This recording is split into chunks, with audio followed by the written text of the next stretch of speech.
right, let's talk about the censorship that's happening here with TikTok. And look, I want to keep on bringing this up because, look, we here at Heartlands Media, we use social media. We're on it all the time. And we have always been very well aware of how insane the YouTube censorship is, Facebook, Twitter, Instagram, etc. But this TikTok ban is very shocking because, number one, why is this happening? And number two, remember all those right-wing politicians, those Republican politicians who were concerned for government censorship online? Where y'all at? Where'd y'all go? So I'll pull up this video here from Glenn Greenwald as he breaks it down. Been covering political events for as long as I have and as intensively as I have. And yes, I know that makes me sound very old to say. Whenever you've been covering events for as long as I have, it is genuinely very difficult to become truly shocked by things you see in Washington. But watching what has been happening over the last week, as virtually all of bipartisan establishment Washington has rapidly and even urgently united over a bill, a rather draconian bill, has actually shocked me. Not only because of the speed and the mindlessness that has driven this unity in official Washington, but also the widespread support for it outside of Washington that it has generated among numerous political factions that usually claim to be very skeptical and even adversarial to the very DC groups that are uniting in defense and support of this bill. Seemingly out of nowhere, overnight, the leaders of both political parties, with the sole exception of one Donald J. Trump, have decided that it is suddenly a major national priority, one of extreme urgency, to either force the extremely popular social media app TikTok to divest itself of its Chinese ownership within a very short amount of time, a corporate feat that is very difficult, if not impossible, to meet, or if they fail to do so, have American law require that Apple, Google, Amazon, and all other big tech mega corporations ban TikTok from operating further in the United States.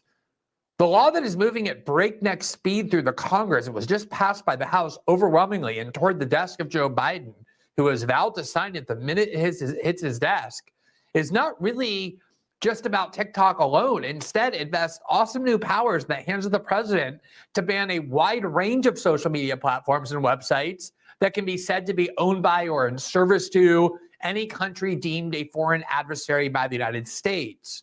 Now, this is a dangerous Trojan horse that Congress is trying to push through, and this is being supported by everyone across the political spectrum, Democratic and Republican politicians.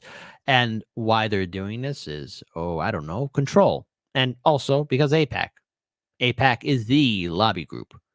And there's been a lot of people on TikTok posting about their disdain for the Democrats and also disdain for all these politicians who are willingly turning a blind eye to the genocide that's happening in Israel.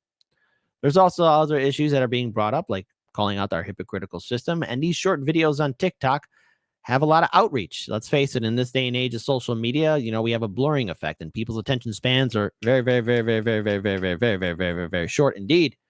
And so, light went out. Does that mean the CIA is coming after me? Hopefully not. But we'll still continue on. I'll try and fix that as much as I can. But we have to be well aware. Got the light working again. We have to be very well aware of overall why they want to control TikTok, because it's a stepping stone to further have the iron grip over X, Facebook, Instagram, YouTube, and every other platform. They're going to be coming after everyone. Now, there are so many glaring questions that ought to be immediately apparent and concerning, and yet really very few people seem to be answering them or asking them. To begin with, the push to ban TikTok has been lurking around Washington since at least 2020 in the Trump administration, 4 full years ago, when Trump used that threat to extract a series of concessions from TikTok about how they store data on their American users, as well as their content moderation decisions. We've been reporting on this for a long time, including demonstrating how TikTok agreed to turn over control of American data to Oracle and even turn over a lot of content moderation decisions to the U.S. security state. Now, calls to ban TikTok have really gone nowhere for all these years. Now, Kiwi Corner 888 says TikTok ban, the United States First Amendment is under attack. Very true indeed. And shout out to our Rumble audience. Until suddenly, in the last few months, they took on a matter of great immediacy, at least as its congressional advocates tell it. Why is that? What changed in the last few months that made what seemed to be a fringe and unlikely idea that even TikTok believed was unlikely suddenly transform into a barreling train that seems ready to crush and roll over anyone or anything that seeks to stand in its way on its way to implementation? Isn't that a very important question to ask? There has to be something that has changed in the past few months that has rendered this bill a kind of wish list that seemed very remote into a virtual inevitability overnight. There's concrete reporting that actually sheds great light on that answer, reporting that is as disturbing as it is illuminating.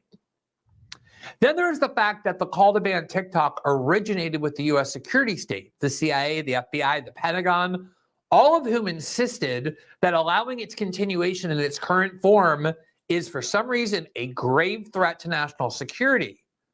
But I seem to recall, don't you, that so much of our politics over the past 7 years on both the populist right and the anti-establishment left has been driven by grave concern over the attempt by the US security state to seize greater control over the flow of speech and information over the internet. Remember the Twitter files and the ensuing court rulings that the Biden administration gravely violated the First Amendment by having agencies like the CIA and the CDC coerce big tech platforms? I remember that. And remember how CNN said that those stories, especially calling out the Hunter Biden laptop story and everything else, was nothing but fake news, a classic Russian disinformation tactic that turned out to be very true. Oh, yeah. Remember how you tried to post that on Facebook or Instagram or Twitter and you couldn't? But see, that's not the only example. Anytime anybody's challenged the neoliberal narrative, there's always a jackboot of censorship. To censor dissent? Was I dreaming that? Where did all of that concern go about having the US security state consolidate control over our social media platforms? How is it possible that the very same factions that spent the last 7 years warning shrilly of the grave dangers that come from the US government controlling the flow of speech over the internet now suddenly want to consolidate even greater power in their hands by allowing them to seize control of the one massive social media platform used by Americans that they don't yet fully control? The one lesson It's always about control. It's always about power and influence. And how do we know this? Because we here at Hardlands Media have dealt with it 9 times. We're the world heavyweight champions. Our friends at RBN have dealt with it. Due Dissidents, Jimmy Dore, Indie News Network. Like anyone in independent media. And the thing is, it's going to get worse. The rules on social media are going to be changing, especially as we get closer to the conventions, as well as then for the general election. No matter how this plays out, the jackboot of censorship is coming after all of us.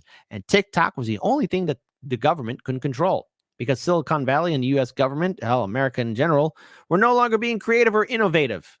So in other words, if you can't control something, you got to destroy it. Or either that, have some taste of the pie, right? They have to wet their beaks just a little bit. That's how our government works. That's how Silicon Valley works. They're not going to make anything innovative and new.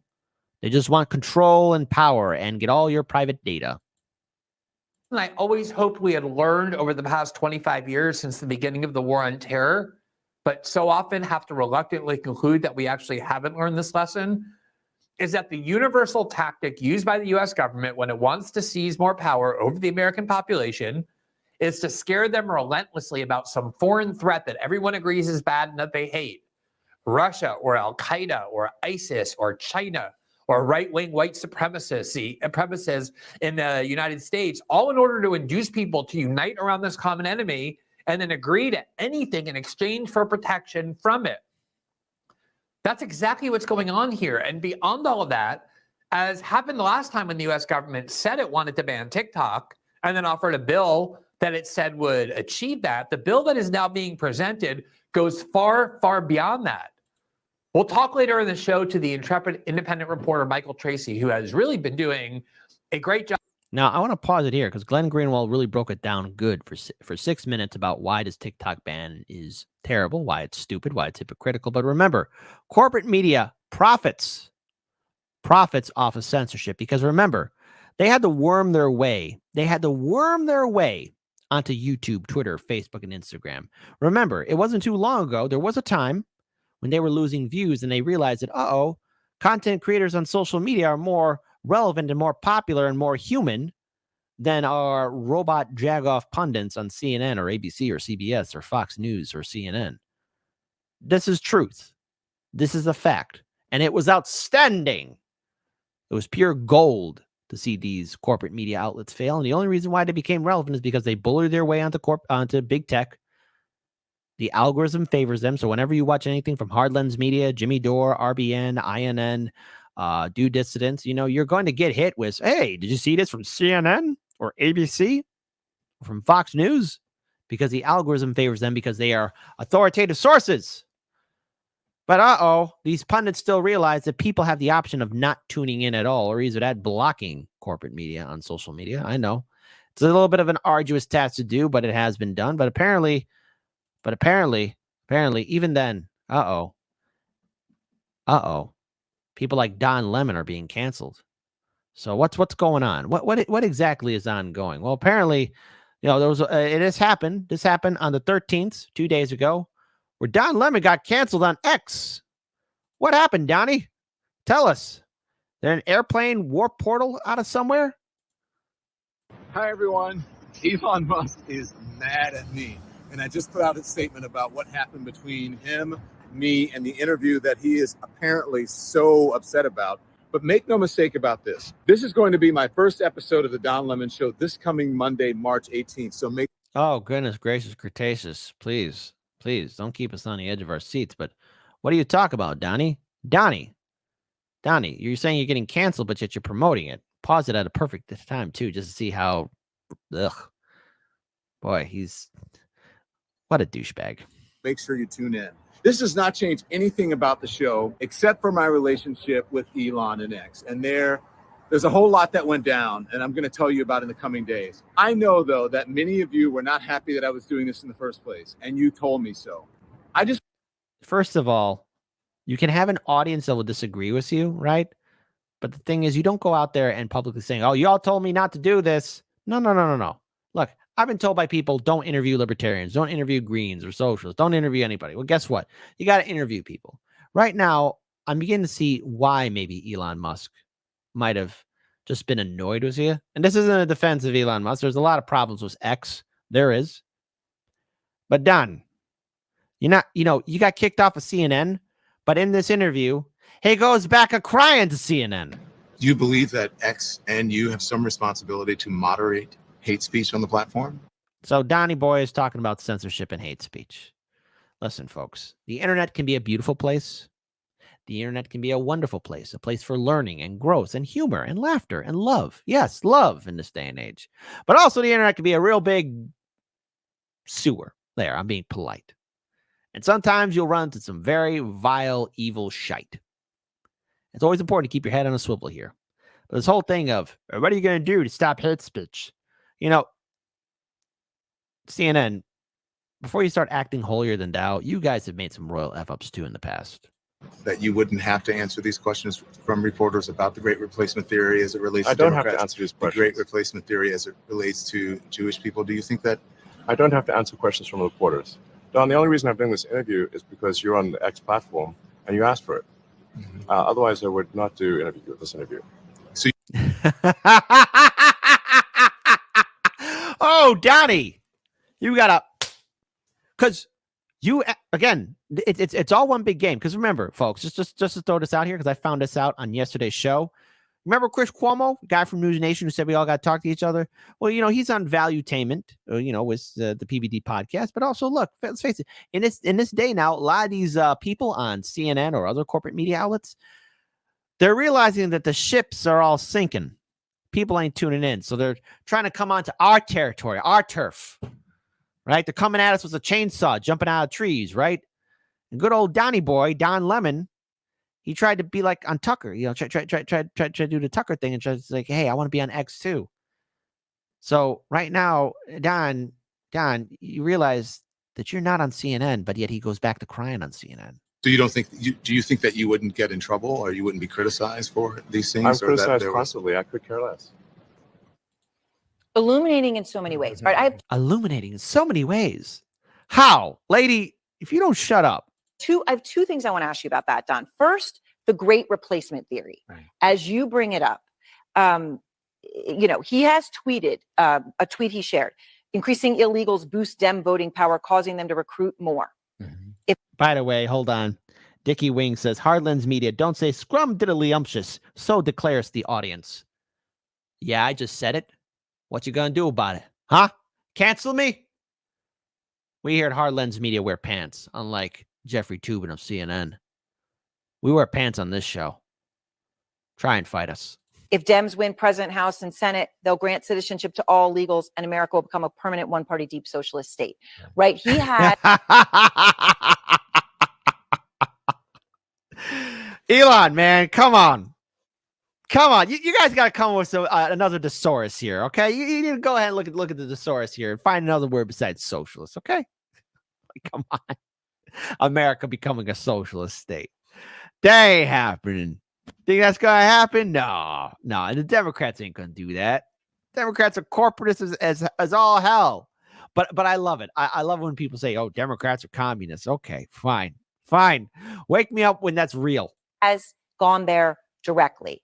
How much does he stand by these ideas? Well, he didn't quite seem to understand that he did originally. He did that with Jewish people, sort of a great replacement theory thing that he did with Jewish people, and he got in trouble when he had to go to Auschwitz and answer questions and apologize and go with Ben Shapiro. But he doesn't understand that sort of rhetoric that he talks about, the great replacement theory, and such revelating stuff. You know what's going to happen when TikTok is if it gets controlled by the U.S. government and corporate media here? You're going to get content like this from Don Lemon. You're getting Don Lemon talking to the camera like this. I just want you to know that I did this deal because not only do I believe in free speech, but which he doesn't, and he'll explain why he doesn't very soon. I believed that this was the best possible chance for the work that I'm doing to reach the largest amount of people. So speaking of free speech, right? I thought the first person interview, no brainer, Elon Musk, the man stupid, beyond stupid, and who calls himself a free speech absolutist. I asked him to do it. He willingly agreed to the interview. Throughout our conversation, I kept reiterating to him that although it was tense at times, I thought it was good for people to see and hear our exchange and that they would learn. And you thought you were still working at CNN. No, Donnie. No, Donnie. You had a chance for freedom. And also, let's face it, because you have name recognition and you got on X, that, somehow, you can still play like the same rules. No, there's always different rules on every different platform.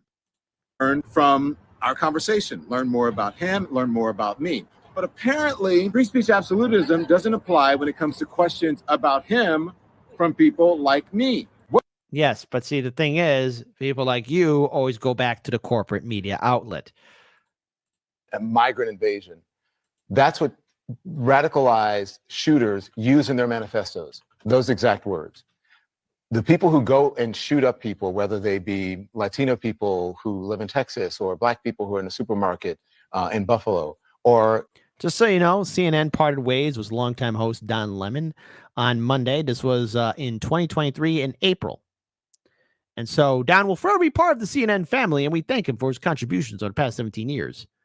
Donnie, what are you doing back on CNN? Did you come crawling back? CNN, save me. Save me, CNN. Save me so I can get that nice corporate check.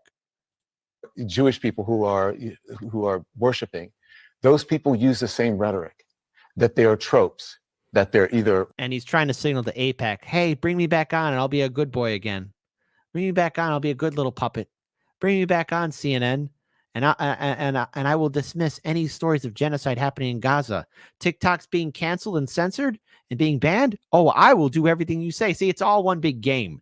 These pundits are never serious. So even when you hear someone like Chris Cuomo says, we got to talk to each other, it's all a lie. All a lie. Racist for Latinos or Black people or for Jewish people. And I wanted to know if he felt any responsibility as someone who has one of the largest social media and information platforms in the world. 250 million people. A 250 million people. I think it's 455 or 500 million users a week.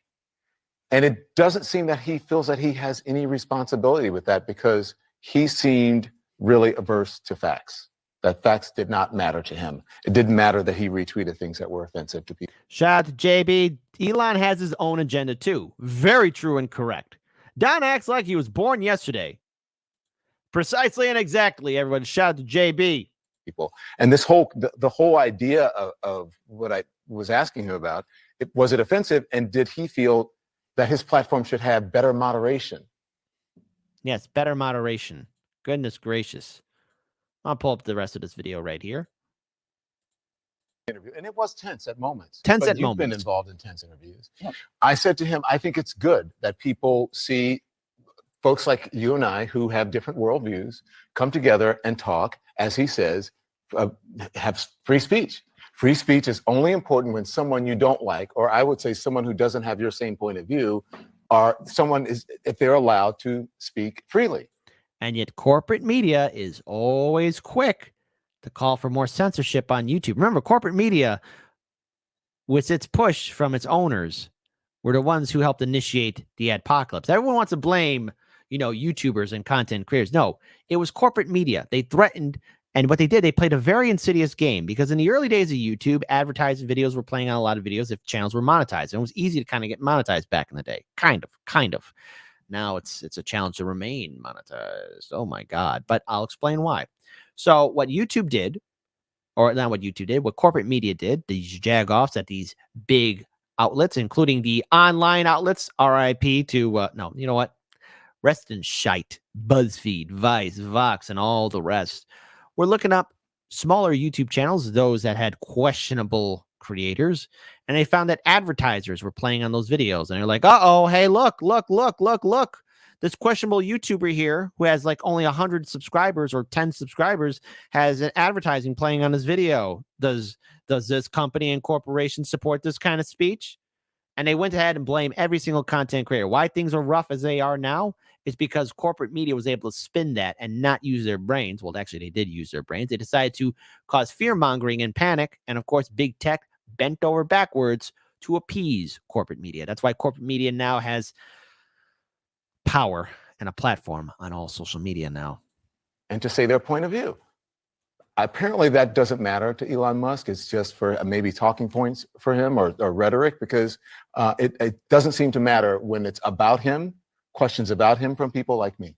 All right. So when you said that, I wanted to play some of the clips because some of them are illuminating. These are clips that you shared. Some of these clips are illuminating. Oh, they're illuminating. Oh, that's twice you used that word, lady. You know what? Again. Thesaurus. Hold on. Thesaurus. The New American Roget's College Thesaurus in dictionary form. I don't need to use Wikipedia. I want people to start using the thesaurus. It's not a dinosaur. Shared with us. This is a part of the conversation with Musk where you ask him about hate speech. Here it is. Yes. Hate speech So we already played this part with the hate speech and how there should be censorship on the platform is up. Do you believe that X and you have some responsibility to moderate hate speech on the platform? That you wouldn't have to answer these questions from reporters about the Great Replacement Theory as it relates to I don't have Democrats, to answer these the questions. Great Replacement Theory as it relates to Jewish people? Do you think that? I don't have to answer questions from reporters. Don, the only reason I'm doing this interview is because you're on the X platform and you asked for it. Otherwise, I would not do this interview. So you don't think? Do you think that you wouldn't get in trouble, or you wouldn't? because again, let's face it. I think you were only asked for after the Musk money done, and you screwed it. Even though now somehow you're back on CNN, they only did that as a pity. Maybe you were hoping to impress somebody, but I've seen enough of Succession to realize that you're done and over. You think the bosses are going to want you back on? You were boring. You were mediocre. 17 years at the company. You're done. It's over. And you had that opportunity on X and you screwed it up. See, all these pundits that are going to be coming onto social media, because they're going to try and do what Tucker Carlson did, which is going to be funny. They're going to try and do what Tucker Carlson did, and they're going to fail miserably because a lot of these people, they're not serious. But what is serious is the censorship that's coming our way. And of course, you're going to have jagoffs like Don Lemon who's going to say, we got to censor more. We got to have more accountability on social media. We have to have more justice. But they don't care. They don't care. What they want is money. They want to have influence. They want to have power. They want people to respect them. But this ban on TikTok should raise some alarms. All of you should be concerned about it, because so long as there are people who benefit from censorship, we lose our voices.